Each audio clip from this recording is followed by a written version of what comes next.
चलो तो हेलो बच्चों, सबसे पहले जो भी आ गए हैं, जो भी पहले से एक्टिव हैं, उनको बहुत बहुत धन्यवाद।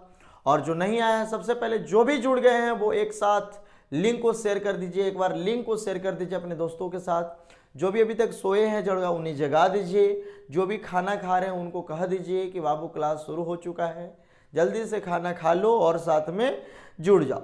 तो वैसे विद्यार्थियों जो अभी तक किसी काम में फंसे हुए हैं, जल्दी से उस काम को करते भर में अगर आप क्लास करना चाहते हैं तो कर लीजिए। अगर वो काम उतना ज़रूरी नहीं है तो उसको छोड़ दीजिए, बाद में उस काम को कर लीजिएगा, पहले क्लास में जुड़ जाइए। तो बहुत बहुत धन्यवाद जो आप लोग इस तरह से एकदम टाइम से जुड़ने लगते हैं। तो आप लोग को देखकर हमें बहुत मोटिवेशन मिलता है। आप लोग को बहुत बहुत धन्यवाद भाई, बहुत बहुत धन्यवाद। इतने जो एक्टिव है, क्या बात है यार, आप लोग तो एकदम गर्दा मचाए हुए हैं।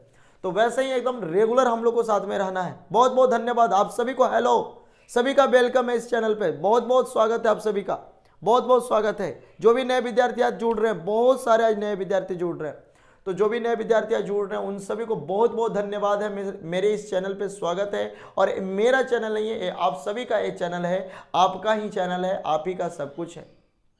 हम भी आप ही के हैं। आप जैसे कहिएगा वैसे हम तैयार हैं आपके लिए काम करने के लिए बाबू। तो जल्दी से एक बार लिंक को शेयर कर दीजिए। जो भी नए दोस्त जुड़े हैं वो अपने दोस्तों के साथ जाकर इस लिंक को शेयर कर दे, ताकि और भी दोस्त कनेक्ट हो जाए। आज हम देखना चाहते हैं कि अधिक से अधिक कितने लोग जुड़ पाते हैं। यानी डेली जो भी जुड़ रहे हैं उससे ज़्यादा तो आज जुड़ने ही चाहिए। जल्दी से एक बार इस लिंक को शेयर कर दीजिए। हम मेहनत कर रहे हैं भाई, तो आपसे भी मेहनत करवाएंगे। वो पढ़ाई में मेहनत करवाएंगे। वो पढ़ाई के साथ साथ अगर इस चैनल को थोड़ा सा ग्रो करते हैं तो इसमें भी आपका ही फायदा है, क्योंकि जितना बेहतर आप करके हमको दिखाइएगा उतना बेहतर से बेहतर हम देने की कोशिश करेंगे। अगर आप मेरे लिए इतना कर सकते हैं तो आप जितना मेरे लिए करेंगे उससे हम 1000 गुना ज़्यादा आपके लिए करेंगे। अब तू कहेगा कि सर जब हम करवे नहीं करेंगे तो 1000 गुना 0 बराबर 0 लेकिन ऐसा कुछ नहीं है। आप मेरे लिए कुछ कीजिए या नहीं कीजिए, हम आपके लिए ज़रूर करेंगे। ठीक है, तो जो भी हाय हेलो कर रहे हैं सभी को एक बार हेलो है हमारे तरफ से भी। और बहुत बहुत धन्यवाद आप सभी का, बहुत बहुत बहुत धन्यवाद आप सभी का। चलो मेरे भाई जल्दी से आइए, आज हम लोग जुड़ जाते हैं और जुड़कर एक नए काम की ओर चलते हैं। चलिए आ जाइए, आज हम लोग कुछ नए टॉपिक पे बात करेंगे। और वो टॉपिक कुछ नहीं नया नहीं है, वो वही टॉपिक है जो आप लोग पहले से जानते हैं। यानी इसके बारे में आप पहले से जानते होंगे और हमने भी बताया है, लेकिन इसी को विस्तार पूर्वक हम लोग आगे ले जाएंगे और आगे का हर एक छोटे पॉइंट बड़े पॉइंट को हम लोग देखेंगे। देखिए एकदम अच्छे तरीके से रेगुलर टाइप सिस्टमेटिक टाइप से हम लोग को काम करने हैं, सारे बात समझ में आएंगे। और जो भी नए विद्यार्थी जुड़े हैं, अगर उनको किसी भी तरह का कोई प्रॉब्लम होता है तो आप हमारे प्लेलिस्ट में जाइए। प्लेलिस्ट कैसे खुलता है, तो आप जाइए यूट्यूब पे जो मेरा नाम लिखा हुआ उस पर क्लिक कीजिए, खुलिएगा तो मेरा चैनल खुल जाएगा, होम पेज खुल जाएगा चैनल का। उसमें देखिएगा बगल में एक प्लेलिस्ट होगा। जो भी नए विद्यार्थी उनके लिए बता दे रहे, या पुराने विद्यार्थी जिनको ये बात पता नहीं है उनको बता दे रहे। तो प्लेलिस्ट में जाइएगा, प्लेलिस्ट में जाइएगा तो सबसे पहले आपको एक लिखा हुआ मिलेगा 12th कुरुक्षेत्र बैच। जो हम ये बैच शुरू किए हैं आप लोग के साथ, उस बैच का वो प्लेलिस्ट है। तो मान लेते हैं कि आप पहले का क्लास नहीं किए हैं तो आप प्लेलिस्ट में जाकर पहले का भी क्लास कर सकते हैं। तो आपको हर एक बात समझ में आएगा। और एक बार नहीं समझ में आया, 2 बार देखेंगे, 3 बार देखेंगे, जितना बार मन करता है उतना बार देखेंगे। हम यूट्यूब पर से वीडियो नहीं हटाएंगे, आपके लिए एकदम छोड़ दे रहे हैं फ्री। यानी हम अपना सब कुछ आपको दे रहे हैं, बिल्कुल फ्री में दे रहे हैं, निःशुल्क दे रहे हैं। तो इसका फायदा आप उठाइए, आपको उठाना है फायदा। चलो बाबू, तो सबसे पहले आज हम लोग कुछ वैसे बातों पे बात करेंगे जो हम लोग पहले से भी जानते हैं, और आज उसमें कुछ नए बात जोड़कर हम लोग जानेंगे। तो देखिए, तो सबसे पहले हम लोग बताए थे कि हाइड्रोकार्बन ही हम लोग का ऑर्गेनिक कंपाउंड है। हाइड्रोकार्बन ही हम लोग का ऑर्गेनिक कंपाउंड है। और इसमें सबसे बड़ा योगदान किसका है बाबू? कार्बन का। यानी कार्बन ही जो है वही तो कार्बनिक कंपाउंड बनाता है, कार्बनिक यौगिक बनाता है, हाइड्रोकार्बन कंपाउंड बनाते हैं, ऑर्गेनिक कंपाउंड बनाते हैं। तो सबसे पहले इस कार्बन के बारे में हमें कुछ बात समझने हैं, कुछ बात देखने हैं। इस कार्बन को हम लोग जानते हैं कि कार्बन एक तत्व है जिसका संकेत C होता है। इस कार्बन का परमाणु संख्या की अगर हम लोग बात करें तो कार्बन का परमाणु संख्या जिसको हम लोग कहेंगे एटॉमिक नंबर, तो कार्बन का परमाणु संख्या कितना होता है मेरे भाई? तो कार्बन का परमाणु संख्या कितना होता है? जल्दी से पहले आप लोग एक बार कमेंट में लिख कर बताओ तो कार्बन का परमाणु संख्या कितना होता है। हम देखना चाहते हैं कितने विद्यार्थियों को याद है। छोटा सा बात, कार्बन का परमाणु संख्या भी अगर याद नहीं है तो समझ जाइए कि आप वैसे विद्यार्थियों से भी कमजोर हैं जो विद्यार्थी अभी दूध पीता है, यानी एकदम बच्चा से भी आप लोग कमजोर हैं। जल्दी से जरा दिखाओ तो जरा हमको। देखिए बहुत सारा अभी भी खराबी स्थिति में लगता दिख रहा है, एकदम अनपढ़े है काजी, उस सब ठीक ठाक कर लो। इसका परमाणु संख्या कितना होता है? 6। बहुत बहुत धन्यवाद जिन्होंने सही आंसर दिया, उनको बहुत बहुत धन्यवाद। ए बाबू एटॉमिक नंबर कितना है? 6 है। एटॉमिक नंबर के साथ साथ इसमें एक और पॉइंट हमको याद कर लेने हैं, इसके एटॉमिक मास नंबर यानी परमाणु द्रव्यमान संख्या, ये भी हम आप लोग से देखना चाहते हैं कितने लोगों को याद है परमाणु द्रव्यमान संख्या कार्बन के कितने होते हैं। हर एक विद्यार्थी बताएगा जो जुड़ा हुआ है। जो भी विद्यार्थी जुड़े हुए हैं सारे आंसर देंगे, उसके बाद हम इसको लिखेंगे। पहले देख लेना चाहते हैं कितने को आता है, बात समझ में कितने को पता है। जल्दी से जरा लिखो तो कार्बन का परमाणु द्रव्यमान संख्या, कार्बन का परमाणु द्रव्यमान संख्या कितना होता है? कार्बन का द्रव्यमान संख्या कितना होता है? जल्दी से लिखो। चलिए कमेंट आने शुरू हो गए हैं। बहुत खूब, बहुत खूब, बहुत बढ़िया। देखिए अभी भी कुछ लोग को याद नहीं है, लेकिन कोई बात नहीं, आज के बाद याद हो जाएगा। आप लोग हाय हेलो के जगह पर जो भी हम पूछे उसको लिखिए तो ज़्यादा मजा आएगा आपको भी पढ़ने में। चलो जल्दी से बताते जाओ, बताते जाओ। और को देखना चाहते हैं जो भी अभी नहीं बता रहे वो भी बताइएगा। अरे देखा हिंसकी तो बोलो यार। चलो बहुत खूब, बहुत बढ़िया। यानी कार्बन का परमाणु द्रव्यमान संख्या 12 होता है। कितना होता है बाबू? 12 होता है। और इसके लिए तो हमने पहले भी बताया कि इसका इकाई क्या होता है? एटॉमिक मास यूनिट होता है। इसी को हम लोग यूनिफाइड से भी डिनोट करते हैं। और एक और बात बताए थे कि पुराने जमाने में परमाणु द्रव्यमान को किस इकाई से डिनोट करवाया जाता था? तो डाल्टन से, जब उस समय एटॉमिक मास यूनिट और यूनिफाइड नहीं आया था। तो इसके बारे में हमने परमाणु संरचना यानी एटॉमिक स्ट्रक्चर 11th के एक चैप्टर है, उसमें बहुत डिटेल में बताया था कैसे डाल्टन हुआ, कैसे डाल्टन से एटॉमिक मास यूनिट हुआ, कैसे उससे यूनिफाइड बन गया। तो ये तो हम लोग की बात है, हम लोग पहले जानते हैं, पढ़े हैं, नहीं जानते हैं तो फिर से कभी जान लेंगे। लेकिन अभी हमको जानने हैं कि इसके परमाणु द्रव्यमान संख्या 12 है, कार्बन का परमाणु संख्या 6। अब यहां पर एक और बात जानने हैं कि कार्बन का संकेत क्या है? तो कार्बन का संकेत आप सभी जानते हैं, कार्बन का संकेत C है। कार्बन का संकेत क्या होता है बाबू? C होता है। तो बाबू इसका परमाणु संख्या कितना है? 6 है। परमाणु द्रव्यमान संख्या कितना है? 12 है। अब हम इसको इसके साथ डिनोट करना चाहते हैं। याद कीजिए कि हमने कभी बताया था कि मान लेते हैं कि कोई तत्व X है, तो इस तत्व का संकेत क्या है? X है। अब इस तत्व का संकेत जब X है तो इसके पास दो चीज अवेलेबल है, परमाणु संख्या और परमाणु द्रव्यमान संख्या। तो परमाणु संख्या और परमाणु द्रव्यमान संख्या किसी भी तत्व के संकेत के ऊपर किस तरह से डिनोट किए जाते हैं, संकेत के साथ किस तरह से डिनोट किए जाते हैं, इसके बारे में हमने पहले बताया कि कोई तत्व अगर X है तो इसके नीचे दाएं या बाएं तरफ अगर नीचे लिखा हुआ रहेगा कुछ भी तो वो उस परमाणु का परमाणु संख्या डिनोट करेगा। लेकिन एक बात को और ध्यान देना है कि कभी कभी आपको 2-3 भी लिखा हुआ किसी किसी का मिलेगा तो वो परमाणु की संख्या डिनोट करता है, परमाणु संख्या नहीं, परमाणु की संख्या। वो धीरे धीरे आप लोग को आइडिया हो जाएगा। तो ये हम लोग का है परमाणु संख्या और एक और हम लोग का होगा परमाणु की संख्या। जैसे में यहाँ पर लिखा हुआ है सोडियम, अगर इसके पहले 11 लिखा हुआ है, यही 11 पीछे लिखा हुआ है तो ये परमाणु संख्या डिनोट कर रहा है। लेकिन अगर ये सोडियम लिखा हुआ है, इसके नीचे 2 लिखा हुआ है, यानी परमाणु संख्या नहीं, परमाणु की संख्या डिनोट कर रहा है, यानी नंबर ऑफ एटम डिनोट कर रहा है। चलो बाबू, तो यहां पर बाबू हमको पता हो गया कि तत्व का संकेत क्या है? X है। कोई भी तत्व है, माना हुआ तत्व है, उसका संकेत क्या है? X है। तो इसके नीचे जो हम लोग दर्शाएंगे वो हम लोग का एटॉमिक नंबर होगा और इसके ऊपर बाएं या दाएं तरफ हम लोग दर्शाएंगे वो हमारा एटॉमिक मास नंबर होगा। एटॉमिक मास नंबर होगा जिसे हम लोग कहेंगे परमाणु द्रव्यमान संख्या। तो कोई तत्व X होगा, ऊपर दर्शाएंगे परमाणु द्रव्यमान संख्या होगा, नीचे दर्शाएंगे परमाणु संख्या होगा। अब एक बात हम आपसे एक और बात पूछना चाहते हैं, देखना चाहते हैं कि कितने विद्यार्थियों को यह पता है कि परमाणु द्रव्यमान संख्या और परमाणु संख्या को किससे डिनोट करते हैं। यानी संकेत के फॉर्म में ये दोनों को संक्षिप्त में, शॉर्ट में एटॉमिक नंबर और एटॉमिक मास नंबर को किस सिंबल से डिनोट करते हैं। चलो जल्दी से एटॉमिक नंबर को पहले लिखेगा, एटॉमिक मास नंबर को पीछे लिखेगा। जल्दी से बताओ तो एटॉमिक नंबर और एटॉमिक मास नंबर को किससे डिनोट करते हैं? एटॉमिक नंबर और एटॉमिक मास नंबर को किससे डिनोट करते हैं? परमाणु संख्या और परमाणु द्रव्यमान संख्या को किससे डिनोट करते हैं? एटॉमिक नंबर को हम लोग कहते हैं परमाणु संख्या, परमाणु संख्या, और एटॉमिक मास नंबर को हम लोग कहते हैं परमाणु द्रव्यमान संख्या, परमाणु द्रव्यमान संख्या। चलो जल्दी से कमेंट आने शुरू हो गए हैं, लेकिन देखिए सही नहीं आ रहे हैं। जल्दी से हमको बताइए, पहले परमाणु संख्या बताइएगा, फिर द्रव्यमान संख्या। देखना चाहते हैं परमाणु संख्या या द्रव्यमान संख्या, परमाणु संख्या और द्रव्यमान संख्या, इसका संकेत क्या होता है, यानी इसे हम शॉर्ट में किससे डिनोट करते हैं? परमाणु संख्या किससे डिनोट करते हैं? नहीं बता रहे आप लोग। परमाणु संख्या को हम लोग बड़की जेड से डिनोट करते हैं। परमाणु संख्या को हम लोग किससे डिनोट करते हैं? बड़की जेड से डिनोट करते हैं। अब एक बात बताइए, हम बहुत सारे विद्यार्थियों को ये बात देखें, जब हम कभी बोलते थे कि बड़की जेड लिखो तो वो ऐसे लिखते थे, बड़की जेड।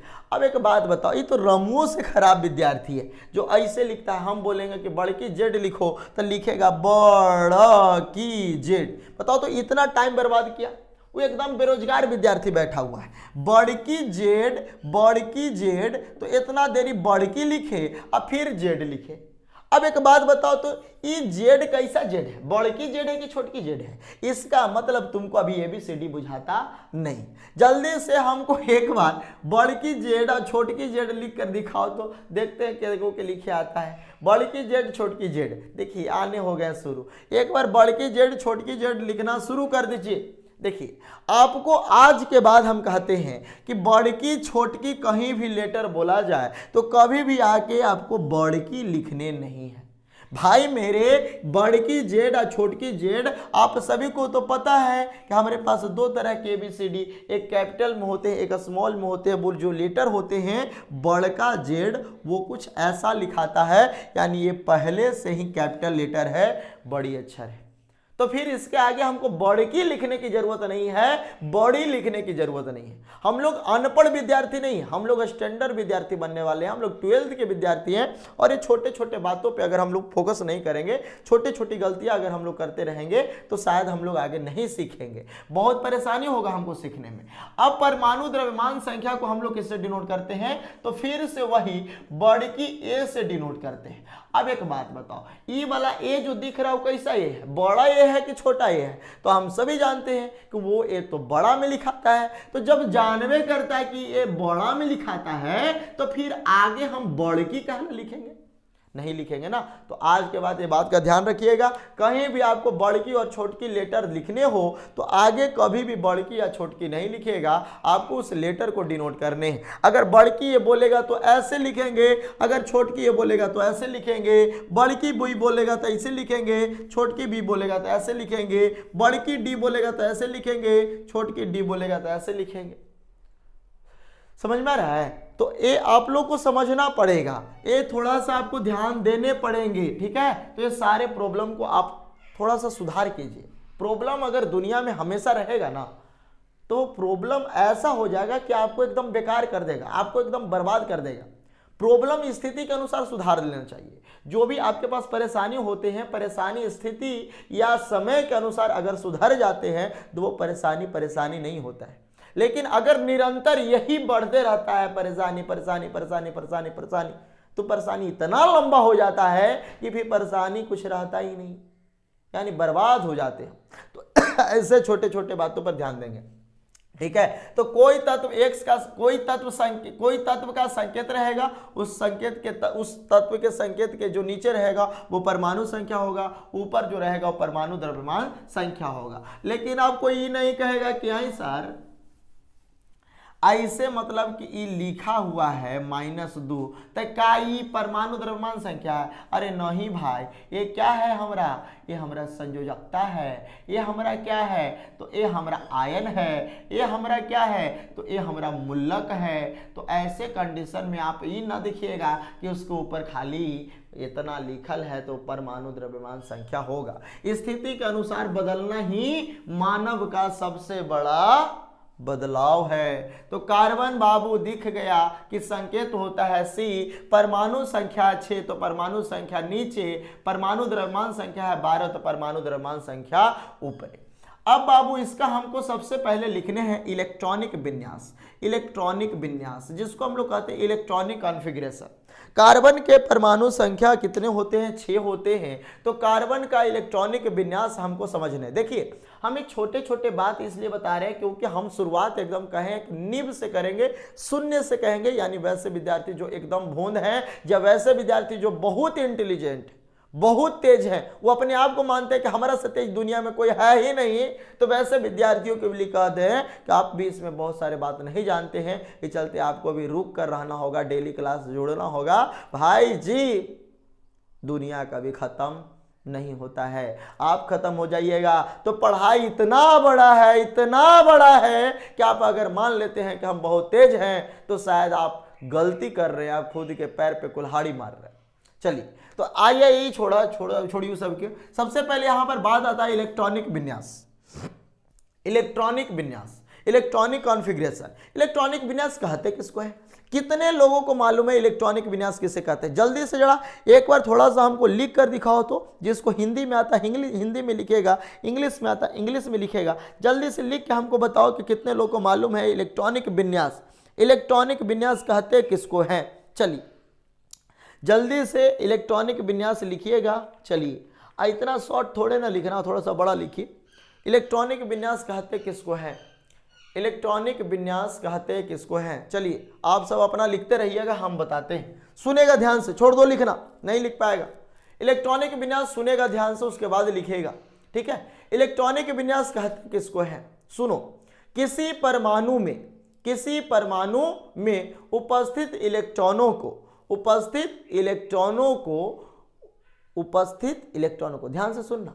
किसी परमाणु में उपस्थित इलेक्ट्रॉनों को नियमित पूर्वक व्यवस्थित करने की प्रक्रिया को क्या कहते हैं? इलेक्ट्रॉनिक विन्यास कहते हैं। अरे इलेक्ट्रॉनिक विन्यास कहने का मतलब इलेक्ट्रॉनों का विन्यास, इलेक्ट्रॉनों को सजाना। और सजाना तो एक क्रमबद्ध तरीके से, एक नियमित तरीके से, एक व्यवस्थित तरीके से, उसी को हम लोग क्या कहते हैं? इलेक्ट्रॉनिक विन्यास कहते हैं। फिर से सुनेगा, किसी परमाणु में उपस्थित इलेक्ट्रॉनों के कुल संख्या को नियमित पूर्वक व्यवस्थित करने की प्रक्रिया इलेक्ट्रॉनिक विन्यास कहलाता है। अब कहेगा कि नहीं सर, नियमित पूर्वक व्यवस्थित करना तो समझ गया, लेकिन व्यवस्थित करेंगे कहाँ? तो आपको तो पता है कि कोई परमाणु होता है तो परमाणु के अंदर कक्षा होता है, कक्षा के अंदर उपकक्षा होता है, उपकक्षा भी एक तरह से कक्षा के ऊपर निर्भर होता है। यानी हम इसको आराम से बात और बढ़ाकर कह सकते हैं कि किसी परमाणु में उपस्थित कुल इलेक्ट्रॉनों की संख्या को, किसी परमाणु में उपस्थित, ध्यान से सुनना, फोकस मेरे पे करो, किसी परमाणु में उपस्थित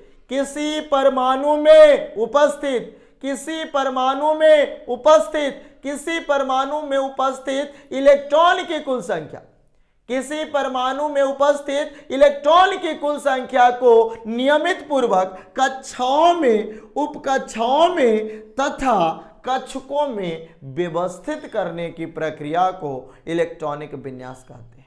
फिर से सुनेगा, किसी परमाणु में उपस्थित इलेक्ट्रॉनों की कुल संख्या को, किसी परमाणु में उपस्थित इलेक्ट्रॉनों की कुल संख्या को कक्षाओं में, उपकक्षाओं में या कक्षकों में नियमित पूर्वक व्यवस्थित करने की प्रक्रिया को इलेक्ट्रॉनिक विन्यास कहते हैं। यानी परमाणु के अंदर इलेक्ट्रॉन को सजाया जाता है तो वो कहाँ सजाया जाता है? या तो कक्षा द्वारा, यानी कक्षा में सजाया जाता है, या तो कक्षा में, या तो कक्षक में। तो इलेक्ट्रॉन को एक नियम से रखना है, एक नियम से व्यवस्थित करना, एक नियम से सजाना है, तो उसी को हम लोग कहते हैं इलेक्ट्रॉनिक विन्यास। अब एकरा में इलेक्ट्रॉनिक विन्यास का नियम अगर आप लोग नहीं जानते हैं कि इलेक्ट्रॉनिक विन्यास किस तरह से लिखते हैं, तो एक बात आपको बता देते हैं। आप इसी यूट्यूब पे हैं तो कोई बात नहीं, इसी पे रहिए और इसी पे आपको मिल जाएगा।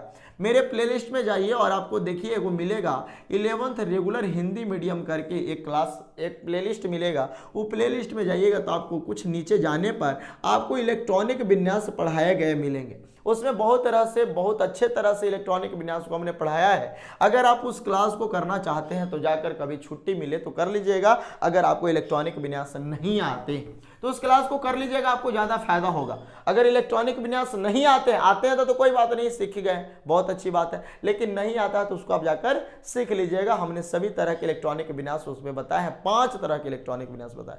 चलिए आ जाइए, तो इसका इलेक्ट्रॉनिक विन्यास क्या हो जाएगा बाबू? तो पहला कक्षा में 2 इलेक्ट्रॉन और दूसरा कक्षा में 4 इलेक्ट्रॉन। इसके पास तो 6 इलेक्ट्रॉन था। पहला कक्षा में 2 को चल गया।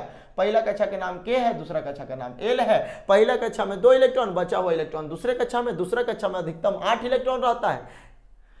दूसरे कक्षा में अधिकतम कितने इलेक्ट्रॉन? एक हमारे पास कक्षा परमाणु है, तो परमाणु के चारों तरफ नाभिक है। मान लेते हैं कि कार्बन है, कार्बन है, क्या है जी? कार्बन है। कार्बन है तो नाभिक है। नाभिक के चारों तरफ जो वृत्ताकार पथ होता है जिसमें इलेक्ट्रॉन चक्कर लगाते हैं।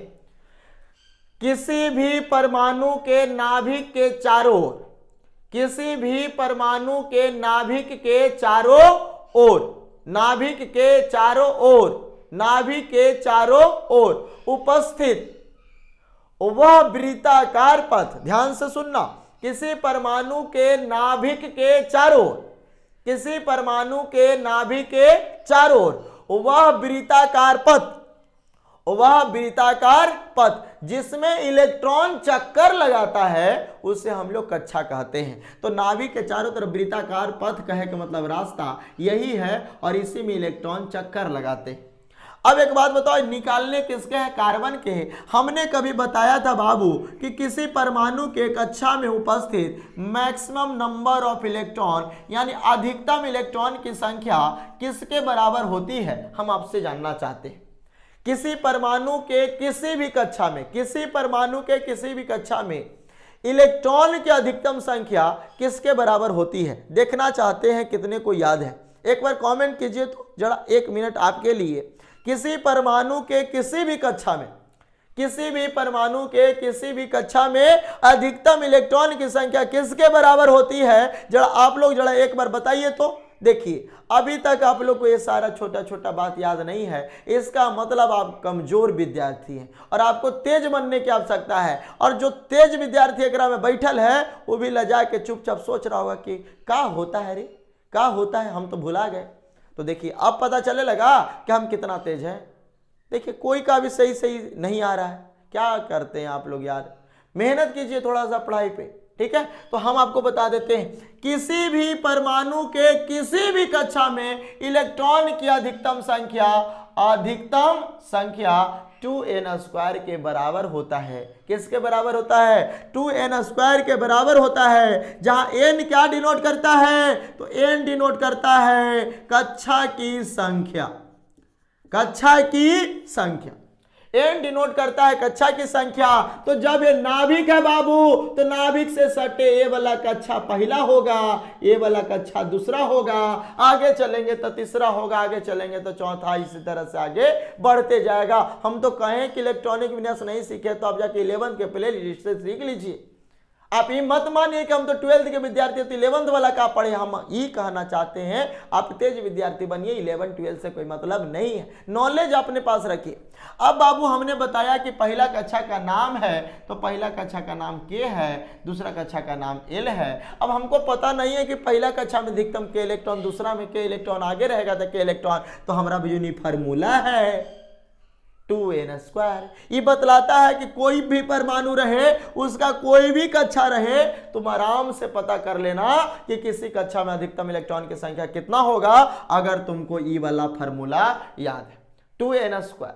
2n² है तो एकरा में एगो हमको n दिख रहा है, तो n क्या डिनोट करता है? कक्षा की संख्या, यानी नाभिक से जैसे जैसे दूरी बढ़ेगा वैसे वैसे कक्षा की संख्या बढ़ेगा। तो बताओ नाभिक के बगल वाला पहला, ओकर बाद वाला दूसरा, पहला के नाम k, दूसरा का नाम l। अगर हम पहला कक्षा k में देखना चाहते हैं कि अधिकतम इलेक्ट्रॉन की संख्या कितना, तो ये पहला कक्षा है इसलिए n बराबर 1 हो जाएगा। तो बताओ 2 गुना 1 का स्क्वायर, यानी n का स्क्वायर है, n की जगह पर हमने 1 रख दिया, यानी 2 गुना 1 का स्क्वायर 1 होगा, यानी 2 होगा। यानी पहला कक्षा में अधिकतम 2 इलेक्ट्रॉन ही रहेगा। पहला कक्षा में अधिकतम के इलेक्ट्रॉन चक्कर लगाएगा? 2 इलेक्ट्रॉन चक्कर लगाएगा। इसके बाद अगर हम लोग दूसरे कक्षा की बात करें, देखिए ये सारा बात आप लोग पहले से पढ़े हैं यार, हम थोड़ा सा आपको बता दे रहे हैं ताकि नौसिखियन जो है वो सीख जाएगा। अगर n बराबर 2 रखेंगे तो 2 इंटू 2 के स्क्वायर क्या हो जाएगा? 2 दूनी 4 हो जाएगा, 4 दूनी 8 हो जाएगा, यानी दूसरा कक्षा में अधिकतम 8 इलेक्ट्रॉन रहेगा। क्या इलेक्ट्रॉन रहेगा जी? 8 इलेक्ट्रॉन रहेगा। 8 इलेक्ट्रॉन, 1 2 3 4 5 6 7 8 इलेक्ट्रॉन रहेगा। तो 8 इलेक्ट्रॉन दूसरे कक्षा में है। इसी तरह से आगे बढ़ेंगे तो m में जाएंगे तो n बराबर 3 होगा, क्योंकि आगे वाला कक्षा बढ़ेगा। तो 2 गुना 3 का स्क्वायर, तो 3 तिया 9 होता है, 9 दूनी 18 होता है, यानी अगला कक्षा में इसी तरह से 18 इलेक्ट्रॉन जाएगा।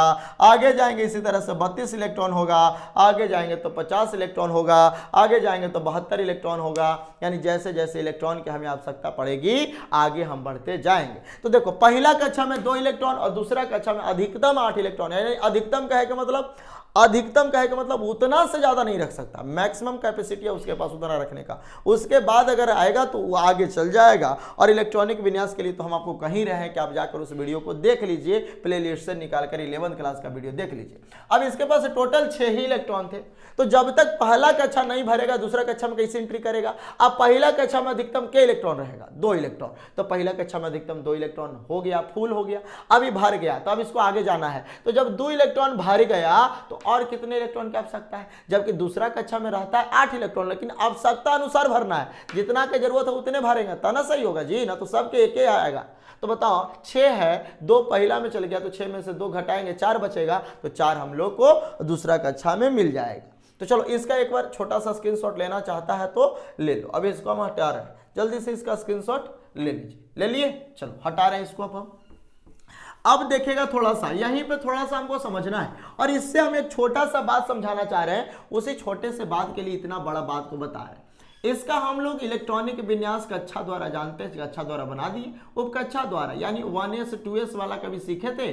इसका इलेक्ट्रॉनिक विन्यास 1s2 2s2 और 2p2 होगा। अब ए इलेक्ट्रॉनिक विन्यास भी नहीं लिखा था तो जाकर देख लीजिए, हम कुछ नहीं कर सकते यहाँ पे, अभी आप जाकर देख लीजिए। अब हम इसका अगर उप कक्षा द्वारा हो गया, अब हम इसे अगर कक्षक द्वारा बनाना चाहेंगे तो हमको तो पता है कि एस के पास कितने कक्षक होते हैं? 1, पी के पास कितने होते हैं? 3, डी के पास कितने होते हैं? बोलो ना जी, डी के पास 5 होते हैं और एफ के पास 7 होते हैं। तो ये सारा बात हमने पहले बताया था। ये कौन सा फॉर्मूला से बताया था? तो बताया था 12+1 से। अभी क्या है इसके बारे में हम लोग चर्चा पहले कर चुके हैं, अभी करने की जरूरत है लेकिन बहुत समय लगेगा, तो अभी हम नहीं कर पाएंगे। सारा काम 11th में हम लोग पहले कर चुके हैं, तो उस समय आप लोग को बताया गया था और वो वाला वीडियो में जाकर देख लीजिए। तो एस के पास के गो बाबू? 1 गो। फिर मिल रहा है एस, तो फिर एस के पास के गो बाबू? 1 गो। पी के पास के गो? देखो इधर लिखल है, पी के पास के गो बॉक्स रहेगा? 3 गो। तो एक के में 3 बॉक्स रहेगा तब ना तीनों को एक के में कहलाएगा जी, नहीं तो अलग अलग कर देंगे तो सब अलग हो जाएगा, सब एस के जैसा हो जाएगा। तो ये हमारा बन गया 1s, ये हमारा बन गया 2s और ये हमारा बन गया 2p। अब बताओ 1s पास कितने इलेक्ट्रॉन है? 2। इसके पास भी कितने हैं? 2। इसके पास कितने हैं? 2। तो ये क्या हो गया? 1s2, ये हो गया 2s2 और ये हो गया बाबू 2p2। लेकिन आपको कभी बताए थे कि p के पास 3 ऑर्बिटल हमको दिख रहे हैं, इसे हम कैसे डिनोट करेंगे भाई? तो हम इसे डिनोट करेंगे px, इसे हम लोग कहेंगे py और इसे हम लोग कहेंगे pz। तो ये क्या हो जाएगा? 2px, ये क्या हो जाएगा? 2py और ये क्या हो जाएगा 2pz। अब जरा ध्यान से देखना कि यहाँ पर 2 है, यहाँ पर 2 है, ये x है, y है, z है, तो p के पास कितने इलेक्ट्रॉन थे 2, तो पहला इलेक्ट्रॉन पहला ऑर्बिटल भरेगा तब ना दूसरा में जाएगा। और आपको कभी बताए थे कि जब तक हमारा ऑर्बिटल क्लॉकवाइज से नहीं भरता है, जब तक एंटी क्लॉक में नहीं जाता है, तो एक इलेक्ट्रॉन इसके पास रहेगा और एक इलेक्ट्रॉन इसके पास रहेगा। हम आपको बताए थे कभी कि किसी भी ऑर्बिटल के एक बॉक्स में अधिकतम 2 इलेक्ट्रॉन होते हैं, और जो ऑर्बिटल के बॉक्स में इलेक्ट्रॉन को दर्शाए जाते हैं वो एरो से दर्शाए जाते हैं, तीर के निशान से दर्शाए जाते हैं। एक बॉक्स में अधिकतम 2 तीर होता है, एक तीर ऊपर होता है तो एक तीर नीचे होता है। ऊपर वाला को हम लोग कहते हैं क्लॉकवाइज, नीचे वाला को हम लोग कहते हैं एंटी क्लॉकवाइज। यानी ऊपर रहेगा तो क्लॉकवाइज, नीचे रहेगा तो एंटी क्लॉकवाइज। यानी ऊपर रहेगा तो घड़ी के दिशा में इलेक्ट्रॉन दिखाएगा, दर्शाएगा, नीचे जाएगा तो घड़ी के विपरीत दिशा में दर्शाएगा। अब बताओ एस के पास कितने इलेक्ट्रॉन है 2 इलेक्ट्रॉन, तो एक ही बॉक्स में दोनों इलेक्ट्रॉन है, तो एक तीर ऊपर तो एक तीर नीचे। इसी तरह से इस एस में देखेंगे एक तीर ऊपर तो एक तीर नीचे। ए भाई इस तीर को, इस तीर के निशान को आप हाफ तीर से भी दिखा सकते हैं, हाफ एरो से भी दिखा सकते हैं। इसके बाद हम देखेंगे पी एक्स में कितने इलेक्ट्रॉन है 1 इलेक्ट्रॉन। इसके बाद देखेंगे पी वाई में कितने इलेक्ट्रॉन है 1 इलेक्ट्रॉन। अब एक बात बताओ ना भाई, क्या ए वाला बॉक्स भर गया? नहीं भरा, ए बॉक्स खाली है। तो बाबू यहां पर हमने पहले बताया है, जो जानते होंगे वो तो समझेंगे, जो नहीं जानते हैं वो बस देखेंगे। हमने कभी बताया था कि कोई भी ऑर्बिटल स्टेबल तब होता है जब उसके ऑर्बिटल के बॉक्स में अधिकतम जितना इलेक्ट्रॉन चाहिए या तो वो फुल रूप से है यानी पूर्ण रूप से भरा है, या अर्ध पूर्ण रूप से भरा है। यानी पूर्ण होना चाहिए या अर्धपूर्ण होना चाहिए, तब वो ऑर्बिटल अधिक अस्थायी कहलाते हैं। इसके लिए हमको पता है कि एस, पी, डी और एफ के पास अधिकतम कितने इलेक्ट्रॉन होंगे तब जाके स्टेबल होगा, और न्यूनतम कितने इलेक्ट्रॉन होंगे तब स्टेबल होगा। तो हम तो बता रहे हैं कि आधा भरे या पूरा, तो पहले देख लेते कि पूरा भरेगा तो कितना कितना इलेक्ट्रॉन रहेगा। तो एस के पास 2 होता है, पी के पास 6, डी के पास 10 और एफ के पास 14 इलेक्ट्रॉन होते हैं। अब आप इसका आधा करेंगे तो एस के आधा 1, पी के आधा यानी 6 के आधा 3 हो जाएगा, 10 के आधा 5 हो जाएगा और ए 14 के आधा 7 हो जाएगा। अब देखो तो एस में 2 रहेगा तो स्टेबल रहेगा, एस में 2 है स्टेबल है। इस एस में देखो ना एस है ना, एस है ना, तो दोनों एस के पास 2-2 इलेक्ट्रॉन स्टेबल है। लेकिन P को क्या कहता है कि स्टेबल होने के लिए या तो इसके पास 6 इलेक्ट्रॉन चाहिए या तो इसके पास 3 इलेक्ट्रॉन चाहिए। लेकिन देखिए तो इस P के पास टोटल कितने इलेक्ट्रॉन है? 2 ही इलेक्ट्रॉन है, यानी A वाला और A वाला। यानी इसका एक बॉक्स तो खाली है, एक घर तो खाली है, और एक घर खाली है, इसका मतलब ये स्टेबल नहीं है। तो इसे हम लोग कहेंगे सामान्य इलेक्ट्रॉनिक विन्यास, यानी सामान्य रूप है, समान इलेक्ट्रॉनिक कॉन्फ़िगरेशन का रूप है। ठीक है बाबू, लेकिन हमको ए वाले से काम होने वाले नहीं, हमको इसको क्या करने होंगे? स्टेबल करने होंगे। अब स्टेबल करने के लिए क्या चाहिए? यहां पर इसको इलेक्ट्रॉन चाहिए।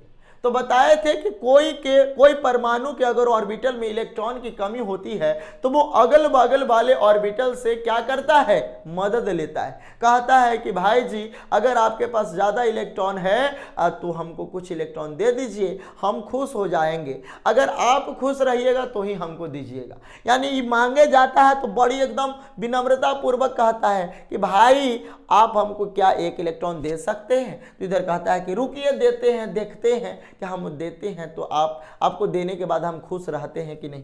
यानी जो इलेक्ट्रॉन अगर इसको देता है वो इलेक्ट्रॉन देने के बाद वो भी स्टेबल होना चाहिए। यानी अगर हम इस तरह के विन्यास देख रहे हैं तो इसमें सारे के सारे बॉक्स स्टेबल होना चाहिए। अगर एक भी अनस्टेबल हो गया तो पूरा का पूरा कॉन्फ़िगरेशन अनस्टेबल होगा, यानी फिर से वही वाला बात हो जाएगा। अब जरा ध्यान से देखो, सबसे पहले अगर मान लेते हैं कि आपके घर में रात को खाना बनाते बनाते और गैस खत्म हो गया, तो क्या आप यहाँ से 10 किलोमीटर दूर वाले घर में जाइएगा मांगने? क्या आप अपने पड़ोसी के यहाँ मांगने जाइएगा? जो आपके सबसे नज़दीक होगा वो ही जाके सबसे पहले ढिक ढुक ढुकाई, रात को गेट ढुक ढुकाइएगा, कहिएगा कि भाई जी कोई है, तो खोलेगा तो कहेगा कि ये जी हमारा ही गैस खत्म हो गया, तनी सुन गैस दीजिएगा, थोड़ा सा गैस दीजिएगा। तो कहे कि भाई जी इतना रतिया कि आप गैस ले जाइएगा, फिर खाना बनाइएगा, छोड़िए ना, आइए ना हमारे ही खा लीजिए। अब देखिए तो कितना मान आदर बढ़ गया। तू आओ खुश हो गया कि यार तेरी का, अब तो लोगों को डेली हमारा कहे पड़ेगा गैस खत्म हो गया दीजिएगा, डेली हमको खाना दूसरा ही मिल जाएगा। ऐसे नहीं करना, चप्पल जूता हो जाएगा, एक आध दिन भूखे रह जाएगा। तो बाबू सबसे पहले अगर हमको किसी चीज़ की जरूरत पड़ेगा तो हम अपने बगल वाला जाएंगे। तो ई पी आया अपने बगल वाला ही। बगल वाला कौन था बाबू? एस। और एक से कहा कि भाई जी हमको 1 इलेक्ट्रॉन दीजिएगा, हमको 1 इलेक्ट्रॉन दीजिएगा, हमको कमी दिख रहा है, हमको जरूरत है 1 इलेक्ट्रॉन का। एस बड़ी दानी है, जानता है जो जितना गरीब होता है ना वो बहुत दानी होता है। देखो एस के पास सबसे कम इलेक्ट्रॉन है, लेकिन यही बेचारा सबसे बड़ा दानी है, सबसे ज्यादा इलेक्ट्रॉन यही देता है सबको। आओ कोई दे चाहे ना दे, ये दे ही देता है। कहता है कि तू खुश रह, हम भले नाराज रहू, वगैरह से टेंशन ना हो, हम ना रहू तैयो कोई टेंशन नहीं है। तो बाबू यहाँ पर एस के पास जाता है और एस को कहता है कि भाई जी हमको 1 इलेक्ट्रॉन की कमी है, क्या दीजिएगा? तो एस कहता है कि रुकिए, देते हैं, देखते हैं कि हम तुमको देंगे तो हम अपने खुश रहेंगे कि ना।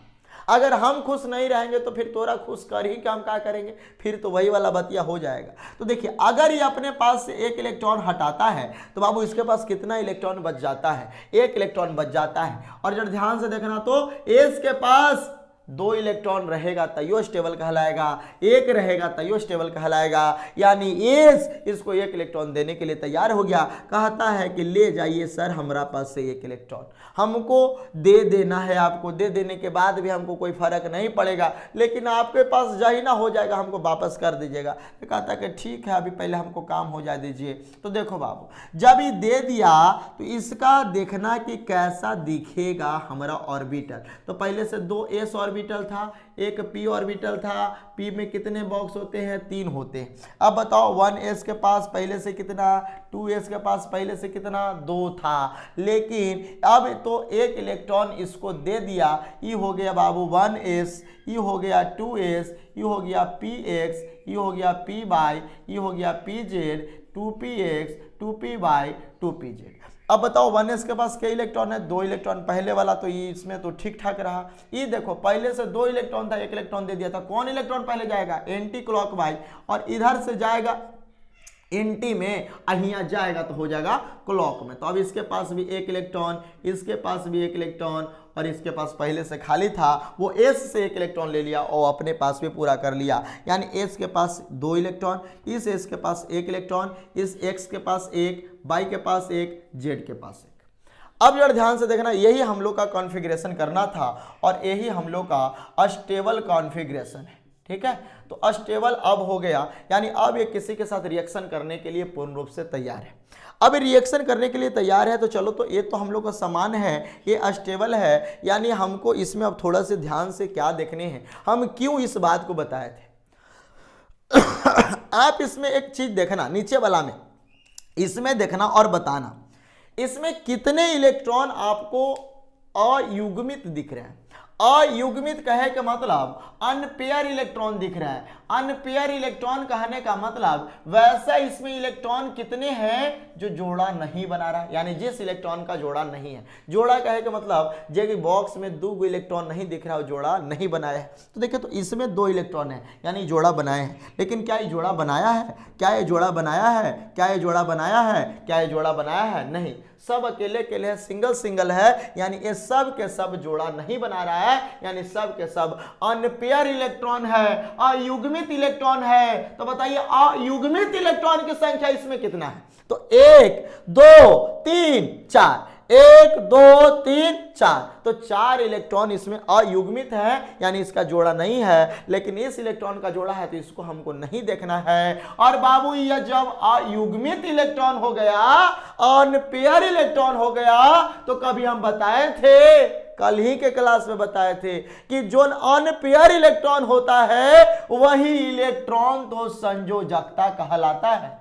यानी जो इलेक्ट्रॉन का जोड़ा नहीं होता है वही इलेक्ट्रॉन वैलेंसी कहलाता है, संयोजकता कहलाता है।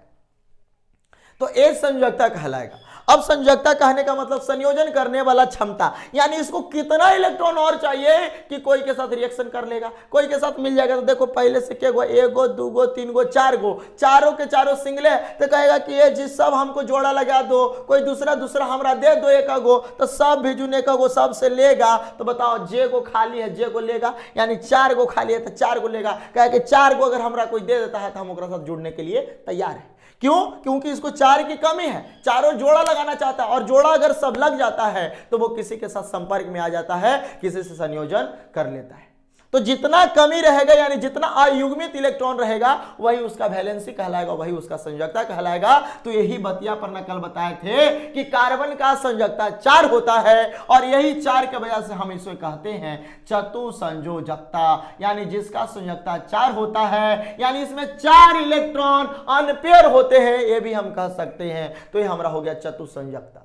तो बस हमको कार्बन के बारे में छोटे से जानकारी देने थे कि कार्बन के बारे में सबसे पहले आप सारा बात जान जाओ कि इसका परमाणु संख्या कितना होता है, परमाणु द्रव्यमान संख्या कितना होता है, इसका इलेक्ट्रॉनिक विन्यास कैसे लिखाता है, कैसे कैसे लिखा सकता है, कैसे पता करेंगे उसमें पेयर। अच्छा, अगर कोई पूछ देगा कि पेयर इलेक्ट्रॉन की संख्या, तो पेयर इलेक्ट्रॉन की संख्या कितना है जी? 2 है, यानी एक है, इसमें एक ही ना 2 इलेक्ट्रॉन, ये दोनों इलेक्ट्रॉन का है, पेयर में बन रहा है ना जी, जोड़ा नहीं दिख रहा है। यानी आपसे पूछेगा कि युग्मित इलेक्ट्रॉनों की संख्या, तो युग्मित इलेक्ट्रॉनों की संख्या कितना? 2। तो यहां पर बाबू ये बात को आपको समझना है, ठीक है। तो ये बात आपको समझ में आ गया होगा। तो इसके बारे में हम लोग देख लिए कि चतुसंयोजकता बनाता है। तो छोटा सा बात आपको बस बताना था, लेकिन अब इसके बाद हम आगे काम करने वाले हैं। तो ये छोटे से बेसिक बात जो आपको ये सारे बात जाने हैं, और अगर ये सब लिखने नहीं आता है तो वो 11th क्लास में जाकर देख लीजिए, इलेक्ट्रॉनिक विन्यास हमने बहुत अच्छे से सिखाया है, उस इलेक्ट्रॉनिक विन्यास को पढ़ लीजिए, आपका सारा काम क्लियर हो जाएगा, ये सारा दिक्कत जो भी है वो सारा खत्म हो जाएगा। तो चलो बाबू, इसको अब हम हटाते हैं, जल्दी से इसका एक स्क्रीनशॉट ले लीजिए। इसके बाद बहुत ही इंपॉर्टेंट पॉइंट इसमें हम लोग करने वाले हैं। चलो स्क्रीनशॉट इसका ले लो, स्क्रीनशॉट ले लीजिए। चलिए, हो गया, स्क्रीनशॉट ले लीजिए, और ये सारे बात याद कर लीजिएगा, कैसे हम किसको क्या बनाया है, जरा 2-3 बार सुन लीजिएगा। कैसे हम अनपेयर इलेक्ट्रॉन निकाले, अनपेयर इलेक्ट्रॉन को हम लोग कहते हैं अयुग्मित इलेक्ट्रॉन, कैसे अयुग्मित इलेक्ट्रॉन निकाले, अयुग्मित इलेक्ट्रॉन को संयोजकता क्यों कहें, ये सारा बात फिर से सुनिएगा, फिर से बनाइएगा, फिर से याद कीजिएगा, और कॉपी में सारा बात जरूर लिखिएगा। अब हम लोग थोड़ा सा देखने वाले हैं, कि किस तरह से हम लोग हाइड्रोकार्बन में काम करेंगे, और हाइड्रोकार्बन में काम करेंगे तो हमको कौन कौन से तत्व को याद करके रखने हैं, कौन कौन से तत्व को हमको ध्यान देकर रखने हैं। तो सबसे पहले यहाँ पर हम लोग देख लेंगे बाबू, कुछ इंपॉर्टेंट तत्व को देख लेंगे, इंपॉर्टेंट एलिमेंट्स ऑफ हाइड्रोकार्बन, यानी हाइड्रोकार्बन में जो भी हम लोग को इंपॉर्टेंट तत्व मिलेंगे, उस तत्व का कुछ बेसिक जानकारी हम सभी को रख लेना है। हम जानते हैं कि आप सभी जानते हैं, आप सभी को पता है, हाइड्रोकार्बन का महत्वपूर्ण तत्व, ये सभी महत्वपूर्ण है। इसलिए महत्वपूर्ण है क्योंकि यही सब पर हमारा हाइड्रोकार्बन टिका। तो ये सारे को जो भी हम बताएं एकदम आज के बाद ध्यान रखने हैं। तो सबसे पहले हम लोग लिख लेंगे बाबू एलिमेंट का नाम, यानी सबसे पहले हम लोग लिखेंगे तत्व। इस तत्व के नीचे हम लोग लिखेंगे उस तत्व का संकेत। कुछ जानकारी हमको रखने हैं, बस कुछ ही तत्व के बारे में हम लोग जानकारी रखेंगे। इसके बाद उस तत्व का हम लोग नाम देंगे, परमाणु संख्या देखेंगे। उसके बाद उस तत्व के नीचे हम उसका परमाणु द्रव्यमान संख्या देखेंगे, परमाणु द्रव्यमान संख्या देखेंगे। ये परमाणु द्रव्यमान संख्या के नीचे हम उसका वैलेंस इलेक्ट्रॉन देखेंगे। वैलेंस इलेक्ट्रॉन को हम लोग कहते हैं संयोजी इलेक्ट्रॉन। इसको हिंदी लिखना है, सुनकर लिख लेगा, संयोजी इलेक्ट्रॉन, संयोजी इलेक्ट्रॉन। वैलेंस इलेक्ट्रॉन को क्या कहते हैं? संयोजी इलेक्ट्रॉन कहते हैं, संयोजी इलेक्ट्रॉन। संयोजी इलेक्ट्रॉन के नीचे हम लोग देखेंगे तत्व का वैलेंसी, यानी संयोजकता जिसे कहते हैं।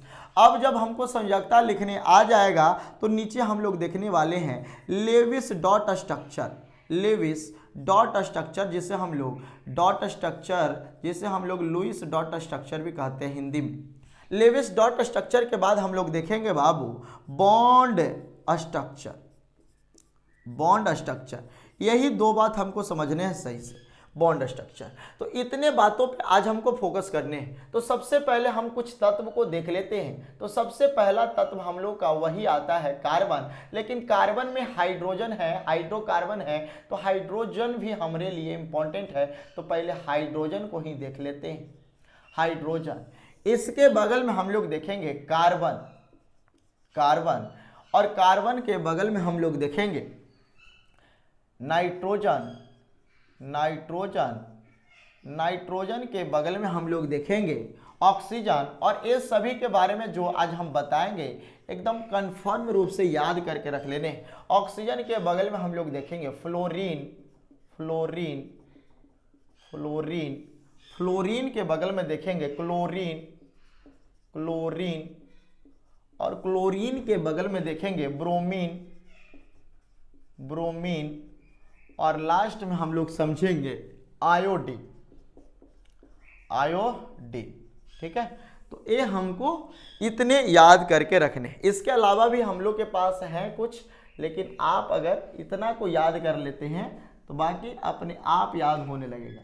अरे बाबू, यहाँ पर जो आपको फ्लोरीन से लेकर आयोडीन तक जो दिख रहे हैं, इसे हम लोग कहते हैं हैलोजन। क्या कहते हैं? हैलोजन तत्व कहते हैं। और हैलोजन को हम लोग एक्स से डिनोट करते हैं। किससे डिनोट करते हैं? कैपिटल एक्स से डिनोट करते हैं। तो ये भी बात को याद रखिएगा कि क्लोरीन, फ्लोरीन, ब्रोमीन, आयोडीन, ये सभी के सभी क्या है बाबू? हैलोजन तत्व है। हैलोजन तत्व को हमको एक्स से डिनोट करने होते। तो देखिए, इतने तत्व, अगर हाइड्रोकार्बन शुरू कर रहे हैं तो इतने तत्व के बारे में आपको जानकारी एकदम हो जाना चाहिए। Hydrogen, carbon, nitrogen, oxygen, fluorine, chlorine, bromine और आयोडीन, ये बहुत ज्यादा इंपॉर्टेंट है हाइड्रोकार्बन में। सबसे पहला काम हम लोग का है बाबू सिंबल। तो सबसे पहले हम लोग देखेंगे कि सभी का संकेत क्या होता है। चलिए, हम थोड़ा सा ऐसे बॉक्स बना दे रहे हैं ताकि आप लोग बॉक्स से बाहर ध्यान ना दें। तो सबसे पहले हाइड्रोजन का संकेत, तो हाइड्रोजन का संकेत आप सभी को याद होगा, H होता है। कार्बन का संकेत C होता है। नाइट्रोजन का संकेत N होता है। ऑक्सीजन का संकेत O होता है। फ्लोरीन का संकेत F होता है। क्लोरीन का संकेत Cl होता है। ब्रोमीन का संकेत Br होता है। और आयोडीन का संकेत I होता है। इसके बाद अगर हम लोग एटॉमिक नंबर की बात करें तो चलो जल्दी से आप लोग सभी का एटॉमिक नंबर जरा लिख के दिखाओ तो किसका कितना एटॉमिक नंबर होता है। तो हाइड्रोजन का परमाणु संख्या आप लोग लिखना खुद से, हम देखते हैं कितने को लिखने आता है। हाइड्रोजन का परमाणु संख्या 1 होता है। कार्बन का परमाणु संख्या 6, नाइट्रोजन का 7, ऑक्सीजन का 8, फ्लोरीन का 9, क्लोरीन का 17, ब्रोमीन का 35 और आयोडीन का 53 होता है। इसके बाद अब हमको देखने हैं बाबू एटॉमिक मास नंबर, यानी परमाणु द्रव्यमान संख्या। तो परमाणु द्रव्यमान संख्या कितने को याद है ये भी बताइएगा। तो परमाणु द्रव्यमान संख्या अगर नहीं याद है तो हम बता देते हैं। परमाणु द्रव्यमान संख्या हाइड्रोजन के कितना होगा? 1 होगा। कार्बन का 12 होगा। नाइट्रोजन का 14 होगा। ऑक्सीजन का 16 होगा। इसके बाद देखिएगा फ्लोरीन के कितने होते हैं? 19 होते हैं। क्लोरीन के कितने होते हैं? 35.5 होते हैं। देखिए, ये बेसिक जानकारी हमको थोड़ा सा रखने हैं। बेसिक जानकारी ये सभी। ब्रोमीन के कितने होते हैं? तो 80 होते हैं। और आयोडीन के कितने होते हैं? तो 127 होते हैं। तो ये बेसिक जानकारी हमको रखने हैं। ठीक है, ये सारे बेसिक जानकारी हमको एकदम याद कर लेने हैं। इसके बाद अगर हम लोग देखें वैलेंस इलेक्ट्रॉन की बात करते हैं। चलिए, तो वैलेंस इलेक्ट्रॉन अभी हम लोग देख रहे थे कि वैलेंस इलेक्ट्रॉन किसे कहते हैं। तो किसी परमाणु के बाहरी कक्षा में, किसी परमाणु के, सुनो ध्यान से, किसी परमाणु के बाहरी कक्षा में, किसी परमाणु के बाहरी कक्षा में उपस्थित इलेक्ट्रॉन की अधिकतम संख्या, किसी परमाणु के बाहरी कक्षा में, किसी परमाणु के बाहरी कक्षा, जैसे मैं मान लेते हैं कि कार्बन है और कार्बन का यहाँ पर 2 ही कक्षा दिख रहा है, तो ये हमारा पहला कक्षा होगा, तो ये हमारा दूसरा कक्षा होगा।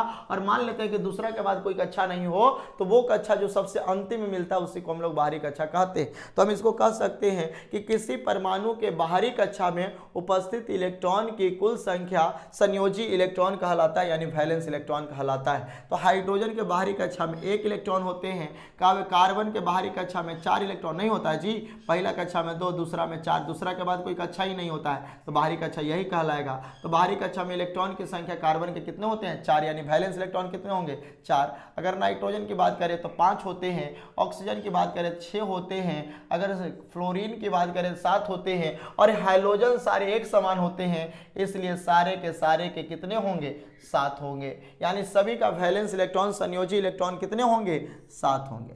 इसके बाद हम लोग का अगला है बाबू संयोजकता, जो सभी विद्यार्थियों को आज के बाद याद हो जाने चाहिए, कम से कम इतने तत्व का, अगर आप ऑर्गेनिक पढ़ रहे हैं, ठीक है, क्योंकि आगे बहुत सारे इस पे काम करने हैं। तो वैलेंसी हाइड्रोजन का कितना होता है 1 होता है बाबू, कार्बन का कितना होता है 4 होता है, नाइट्रोजन के कितने होते हैं 3 होते हैं। आपको बताया है ना कि किस तरह से निकालते हैं वैलेंस इलेक्ट्रॉन, तो हमको सभी को पूरा करना होता है 8।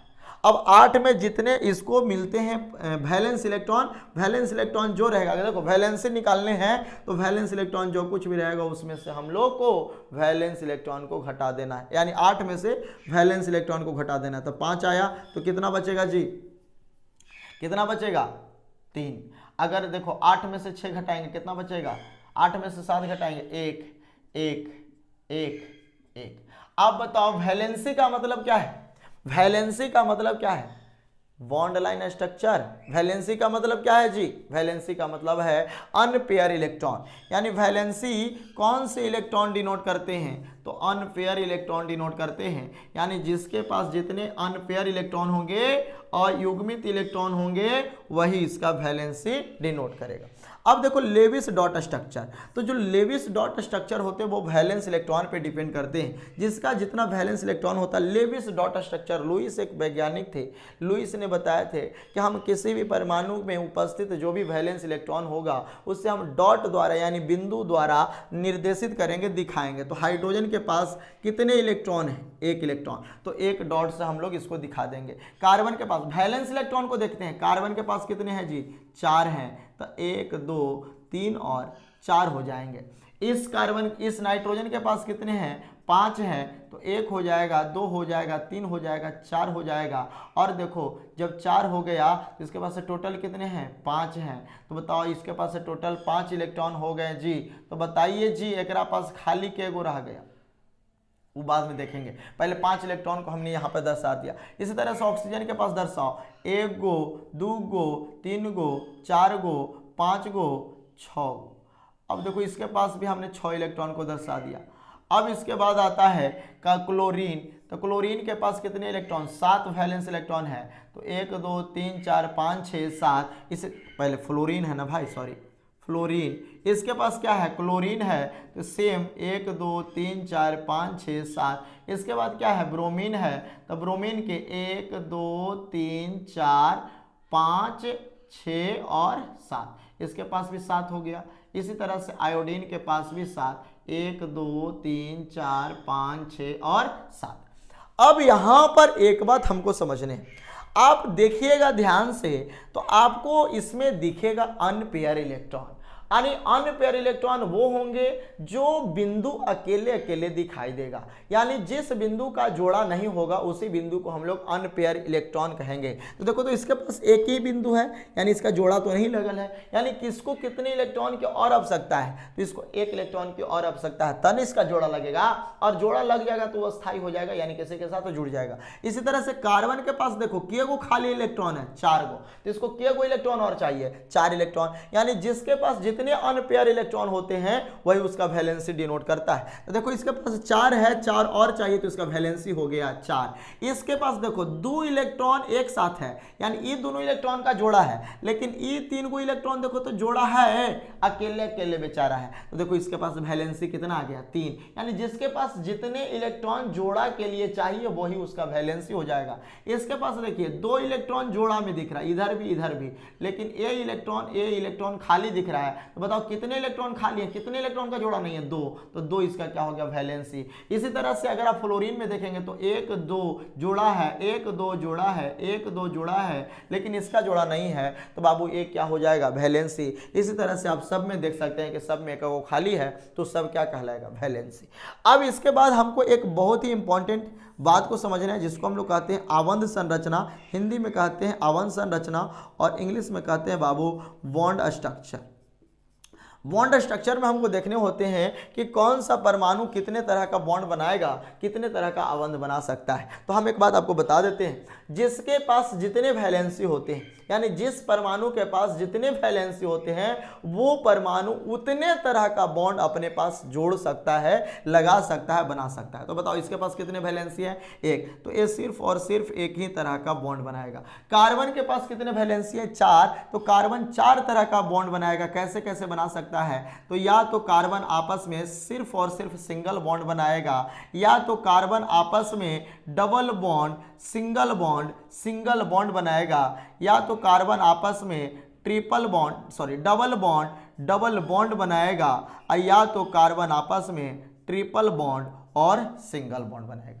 यानी देखिए यहाँ पर कार्बन इतने तरह का स्ट्रक्चर फॉर्मेट कर सकते हैं, इतने तरह का स्ट्रक्चर बना सकते हैं। ये सब किसके ऊपर डिपेंड करता है, वैलेंसी के ऊपर। जिसका जितना वैलेंसी होगा उतने टाइप का वो स्ट्रक्चर फॉर्मेट कर सकता है, बना सकता है। तो बाबू कार्बन का वैलेंसी 4 है, तो 4 तरह का स्ट्रक्चर बना सकता है। इसीलिए तो हम लोग कहते हैं कि कार्बन मल्टीपल बॉन्डिंग दिखाता है, यानी मल्टीपल यानी अलग अलग तरह की अपने पास बॉन्ड बनाता है। नाइट्रोजन के पास भी देखो कितने इलेक्ट्रॉन खाली हैं, तो जिसके पास जितने इलेक्ट्रॉन खाली हैं, तो यानी 3 है, तो वैलेंसी कितना होगा, 3 होगा। तो ये 3 तरह का बॉन्ड बनाएगा। कैसे कैसे बनाएगा, या तो ये सिर्फ और सिर्फ सिंगल से बनाए, या तो ए को डबल और ए को सिंगल से बनाए, और या तो ए खाली ट्रिपल से बनाए। यानी इस संरचना को आप देख सकते हैं, या तो ऐसा संरचना बनाएगा, या तो ऐसा संरचना बनाएगा, या तो ऐसा ऐसा ऐसा और ऐसा बनाएगा। अगर हम ऑक्सीजन को देखें तो ऑक्सीजन के पास हमको 2 बॉन्ड खाली दिख रहे हैं, यानी 2 वैलेंसी हैं, तो ऑक्सीजन 2 ही तरह का अधिकतम बॉन्ड बनाएगा। या तो ये सिंगल के साथ जुड़ा रहेगा, या तो अकेले ही सिर्फ और सिर्फ डबल के साथ जुड़ा रहेगा। यानी ऑक्सीजन ये 2 तरह का स्ट्रक्चर फॉर्मेट कर सकता है, 2 तरह का स्ट्रक्चर बना सकता है। इसके अलावा जो बता रहे बाबू, इसके अलावा और कोई स्ट्रक्चर बनने वाले नहीं। अगर फ्लोरीन की बात करें तो इसके पास कितने इलेक्ट्रॉन खाली हैं, यानी इसका वैलेंसी कितना है, 1, तो ये सिर्फ और सिर्फ एक बनाएगा, एक ही तरह का संरचना बनाएगा, बॉन्ड संरचना। ये भी सिर्फ एक ही तरह का बनाएगा, ये भी सिर्फ एक ही तरह का बनाएगा, और ये भी सिर्फ एक ही तरह का बनाएगा। तो ये बाबू हो गए हमारे हाइड्रोकार्बन में कुछ उपस्थित तत्वों के बारे में विशेष जानकारी।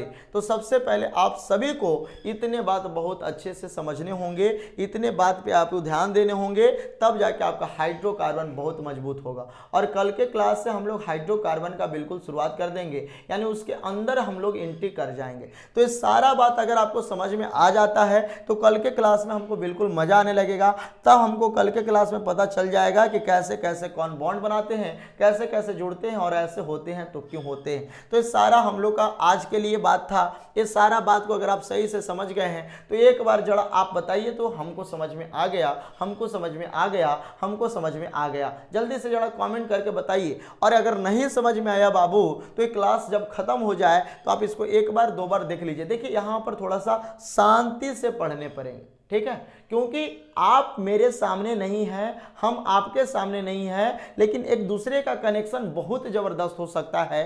कब, जब आप मेरे ऊपर एकदम ध्यान रखेंगे, तब आप एकाग्रता के साथ मेरे को देखिएगा, तब मेरे को सुनिएगा, तब हम क्या बोल रहे हैं, क्या समझाने की कोशिश कर रहे हैं, ये सारा बात देखिएगा तो आपको समझ में आएगा। और हम कहते हैं कि 80% विद्यार्थी इसमें ऐसे होंगे जिनको एकदम पूर्ण रूप से समझ में आ गया कि हम क्या बताना चाह रहे थे, क्या संयोजकता होता है, क्या संयोजी इलेक्ट्रॉन होता है, कैसे बॉन्ड लाइन स्ट्रक्चर बनते हैं, कैसे लुईस डॉट स्ट्रक्चर बनते हैं, क्या परमाणु संख्या, क्या संकेत, क्या परमाणु द्रव्यमान संख्या होते हैं, किस तत्व का क्या संकेत होता है, कैसे हम किसी का बॉन्ड ऑनलाइन बॉन्ड स्ट्रक्चर बनाते हैं, ये सारा बात समझ में आया होगा 80% विद्यार्थियों को। 20% वैसे हैं जो इस पे फोकस बिल्कुल नहीं कर रहे थे, वो सिर्फ नाम कर रहे थे कि हम यहाँ पे हैं और हाय हेलो में व्यस्त थे।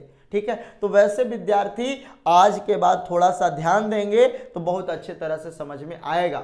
और हम आप लोग से एकदम रिक्वेस्ट करते हैं, आप लोग को हम पढ़ाना चाह रहे हैं तो आप लोग थोड़ा सा मेहनत कीजिए मेरे साथ। ठीक है बाबू, तो चलो जल्दी से पहले इसका एक स्क्रीनशॉट ले लो, स्क्रीनशॉट ले लीजिए, उसके बाद हम लोग कुछ बोलते हैं। स्क्रीनशॉट ले लिए, चलिए अब इसका एक स्क्रीनशॉट जल्दी से ले लीजिए। चलो, तो स्क्रीनशॉट इसका हो गया मेरे भाई।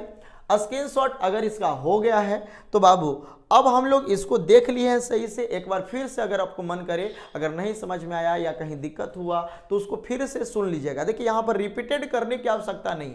अगर आपको क्लास के वक्त हम तो 2-3 बार रिपीट कर रहे हैं, बार बार रिपीट कर रहे हैं, लेकिन अगर आप किसी चीज़ के सही से ध्यान से देखते नहीं है, किसी बात को ध्यान से देखते नहीं है तो बात थोड़ा सा प्रॉब्लम करेगा। लेकिन अगर आपको प्रॉब्लम होता है तो फिर से बात को सुन लीजिए, बिल्कुल खत्म हो जाएगा। और जाते जाते एक बार हमको बता कर जाओ कितने विद्यार्थियों को ये सारा बात समझ में आया, हम क्या क्या आज बोले हैं वो बात समझ में आया। आज का क्लास कोई बड़ा वाला क्लास नहीं था, लेकिन कल का क्लास जो होने वाला है ना वो बहुत इंपॉर्टेंट होने वाला है। कल का क्लास अगर छोड़िएगा बाबू तो लटक जाइएगा। कल के क्लास से हमको एकदम नहीं छोड़ने हैं, एकदम बने रहने हैं, डटे रहने हैं, क्योंकि कल से हर एक क्लास नया होने वाला है। और कल से हर एक क्लास वैसा होगा जहां पे हर एक विद्यार्थियों को एकदम 1 घंटा एकदम दबा कर बैठ जाना होगा। और कल से अगर केमिस्ट्री नहीं समझ में आया ना तो हमको कहिएगा फिर हमको कि आप केमिस्ट्री हमको नहीं सिखा पाए। आप कहिएगा, हम एकदम कहते हैं कि आपको हम केमिस्ट्री सिखाएंगे। ठीक है, तो जाते जाते आप सभी को एक बार बहुत बहुत धन्यवाद है। और सब लोग जिनको भी बात समझ में आ रहा है और जिनको भी लग रहा है कि नहीं प्रवीण सर से हमें फायदा मिल रहा है, प्रवीण सर से हमको कुछ न कुछ हेल्प मिल रहा है, सहायता मिल रहा है, तो भाई एक बार लाइक करके जाइए, सब्सक्राइब करके जाइए जो भी नए विद्यार्थी हैं। और अगर ज़्यादा आपको मन मेरे ऊपर आ जाए तो जरा इस चैनल को थोड़ा सा बढ़ा दीजिए, शेयर कर दीजिए अपने दोस्तों के पास, और वो सभी को कह दीजिए कि बाबू तुम भी रात के जुड़ो, तुम्हारे लिए बहुत इंपॉर्टेंट क्लास होने वाला है। देखिए जितना अधिक संख्या में आप मेरे पास आइएगा ना उतना ज्यादा हम काम करने के लिए आपको एकदम ललायित रहेंगे, एकदम मजा से करेंगे। एकदम लगेगा कि नहीं आज विद्यार्थियों को ये बात सिखा देना है, आज विद्यार्थियों को काम कर देना है। लेकिन तुहनी अगर रहेगा सुतल आराम से तो फिर हम केकरा पढ़ावेंगे बताबो। ये चलते तुम लोग एक काम जरूर कर दो, जाते जाते एक बार जरा एकदम अच्छा वाला कमेंट करके जाओ, तो एकदम अच्छा वाला जिसको हम पढ़ के एकदम दिल गदगद हो जाए, जल्दी से कमेंट करके जाओ। जाते जाते एक बढ़िया सा कमेंट करके जाओ। तो मेरे भाई मेरे लिए कमेंट करो तो जल्दी से, देखते हैं कितना लोग हमें चाहते हैं, किसके मन में क्या क्या बात है वो सब निकाल के जाओ। तो आज हम पढ़ते हैं, थोड़ा सा जल्दी से जाइए निकाल के। ठीक है बाबू, तो मिलते हैं हम लोग फिर से नए क्लास में, तब तक के लिए धन्यवाद। लेकिन हर एक बच्चा हमारे बारे में कुछ लिख के जाएगा, कुछ कह के जाएगा। मिलते हैं अगले क्लास में, तब तक के लिए धन्यवाद। अच्छा जरा आप लोग इमोजी भेजते रहिएगा। मिलते हैं अगले क्लास में।